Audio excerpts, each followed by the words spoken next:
বৃন্দাবনের কালীয়দহ, বৃন্দাবনে কালীয়দহ, কালীয়কে কিভাবে ভগবান তিনি কালীয় থেকে বৃন্দাবনবাসীদের মুক্তি দিয়েছিলেন।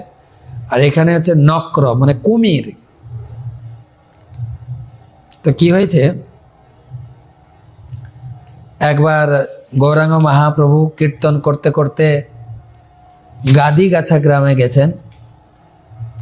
সেখানে গোপপল্লীর মধ্যে পাশে ওখানে কীর্তন করছেন। কীর্তন করতে করতে একটা হ্রদের কাছে গেলেন, বিশাল পুষ্করিণী। হ্রদে স্নান করে জল পান করে মহাপ্রভু ভক্তদের নিয়ে একটা বিশাল বটবৃক্ষের নিচে বিশ্রাম নিলেন। আর সেখানে পাশাপাশি বাস করত একটা গোয়ালিনী, ভীমগোপ নামে একজন বাস করতেন। সে এসছে মহাপ্রভুর কাছে, এসে বলছেন, আমার জননী শ্যামা গোয়ালিনী ধন্যা, গঙ্গা নগরের সাধু গোয়ালর কন্যা, সচি মাইকে মা বলিয়া সদা করে সেবা, সেই সম্পর্কে তুমি আমার মাতুল হইবা। সচি মাকে আমার মা মা বলে ডাকেন, তাহলে তুমি মায়ের ভাই, তুমি হবে মামা। মামা মায়ের ভাই মা হয় না, মামা হয় না? আমরা ছোটবেলায় যখন পড়তাম স্কুলে, কৌতুক করে বাচ্চারা বলতো, বলতো মামা মায়ের কে হয়? মায়ের ভাই হয়, মার ভাই। মার ভাই বলা সব ঠাস করে মেরে দিত। তুই মারলি কেন? তুই যে বললি মার ভাই, তাই মারলাম। তো ভীম গোয়ালা, হ্যাঁ, ভীম গোপ, সে মহাপ্রভুর চরণে গিয়ে বলছে, মামা, ও মামা। বলছে, মামা কি করে হলো? দেখো, আমার মা তোমার মাকে মা বলে ডাকে, তার সেবা করে, সেই সম্পর্কে তুমি মায়ের ভাই, আমার মামা। চলো মামা ঘরে মোর, চলো দল লইয়া, শ্রীকৃষ্ণ কীর্তন করো আনন্দিত হইয়া, দধি দুগ্ধ যাহা কিছু রাখিয়াছে মা, সব খাওয়াইব আর টিপে দিব পা। মামা বাড়িতে চলো না প্লিজ, আমাদের বাড়িতে দই দুধ ছানা মাখন বহুত কিছু আছে, খাওয়াবো, তোমাদের সবাইকে খাওয়াবো, আর তোমার পা টিপে দেব, তুমি বিশ্রাম নেবে। তো বলে মহাপ্রভু তার পার্শ্বদেরকে ডেকে নিয়ে যাচ্ছে। বাড়িতে পৌঁছেছে, তখন শ্যামা গোয়ালিনী, ওই ভীমগোপের মা বলছে, শ্যামা বলে, পণ্ডিত দাদা কেমন আছেন মা? ভালো ভালো বলি গোরা নাচাইল গা। বলছে, পণ্ডিত দাদা, নিমাই পণ্ডিত, মা কেমন আছে গো? আর তখন এই গৌরাঙ্গ মহাপ্রভু গাদ দিলে, হ্যাঁ হ্যাঁ হ্যাঁ হ্যাঁ ভালো আছে। তারপর বাড়িতে নিয়ে গিয়ে দই দুধ ক্ষীর সর প্রচুর খাইয়েছে।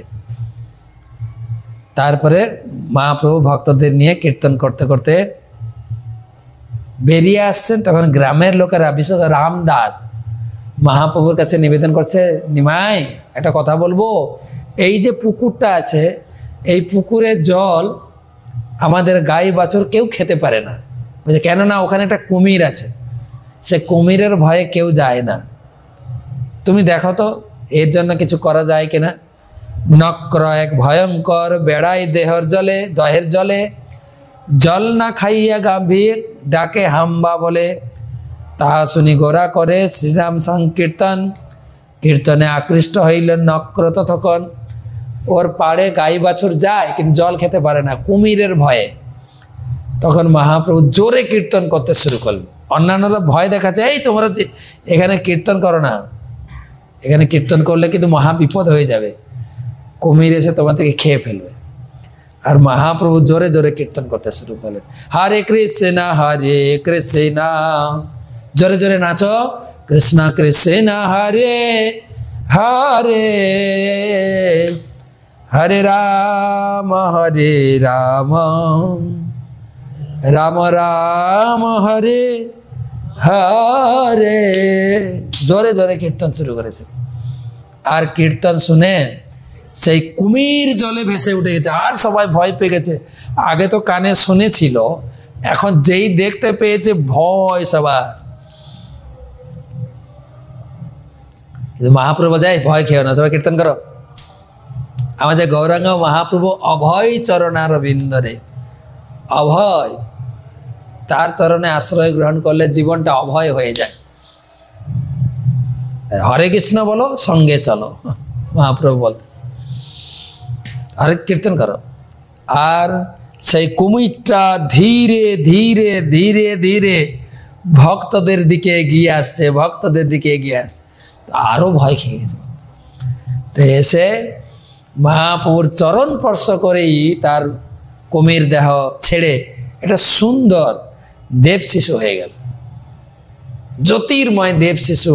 আর হাত জোড় করে মহাপ্রভুর চরণে প্রার্থনা করতে শুরু করলেন, জয় জয় সচিসুত পতিত পাবন, দীনহীন অগতির গতি মহাজন, 14 ভুবনে ঘষে সুকীর্তি তোমার, আমাহেন অধমে করিলে উদ্ধার, এই নবদ্বীপ ধাম সর্বধাম সার, এখানে হইলে কলি পতিতা পাবান, কলিজীব উদ্ধারিবে দিয়া হরি নাম, আসিয়াছ মহাপ্রভু তোমাকে প্রণাম।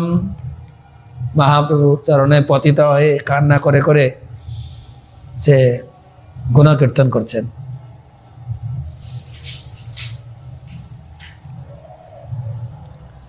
তো মহাপ্রভু বলছেন, তুমি কে, তুমি কিভাবে কুমির দেহ লাভ করলে, এখন দেব শিশু হয়ে গেছ? তখন সেই দেব শিশু কান্না করতে করতে বলছে, হে প্রভু, দুর্বাসা মুনির অভিশাপে আমি নক্ররূপ কুমির প্রাপ্ত হয়ে ভ্রমণ করছি, সকলেই আমার নক্ররূপ দেখে কম্পিত হতো, তুমি নক্রদেহ পেলে কি করে? দুর্বাসা মুনি তোমাকে অভিশাপ দিল কি করে? কাহিনীটা বলো। পূর্বে কাম্যবনে মণিবর দুর্বাসা শয়নপূর্বক বিশ্রাম করছিলেন। ঋষিরা গাছের গোড়ায় ছায়ার শীতলে শুয়ে, ঘর বাড়ি নেই তো। আর আমি মজা করতে করতে আস্তে আস্তে গিয়ে কাঁচি দিয়ে ঋষির জটা কেটে দিয়েছি। মজা করতে করতে করেছি, মজা মজা করতে করতে ভজা হয়ে গেল। আমি চঞ্চলতা বসে তার মস্তক থেকে জটা কেটে, আর দুর্বাসা মুনি ক্রোধান্বিত হয়ে তুমি নক্র দেহ লাভ করো এবং 4 যুগ তোমার দুষ্কর্ম তুমি ভোগ করো। তার অভিশাপ বার্তা পেয়ে আমি অত্যন্ত রোদন করলাম, পা দুটো জড়িয়ে ধরে প্রার্থনা করলাম, কান্না করলাম।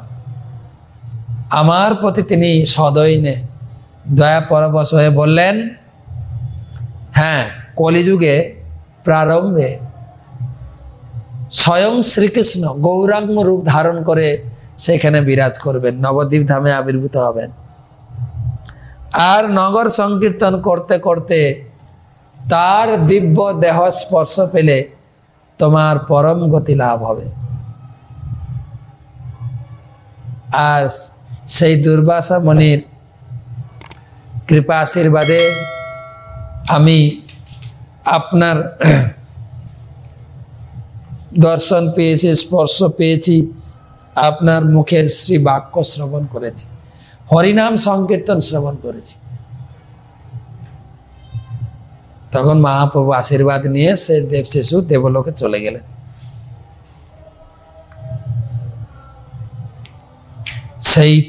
সেই হইতে গোরা দেহ নাম প্রচার, কালীয় দহের নাই হইল তাহার, সেই দেহ দর্শনে স্পর্শনে পাপক্ষয়, কৃষ্ণ ভক্তি লাভ হয় সর্ববেদে কয়। বেদে বলা আছে এইখানে যদি কেউ বাস করে, এইখানে কেউ যদি দর্শন করে, সে অবশ্যই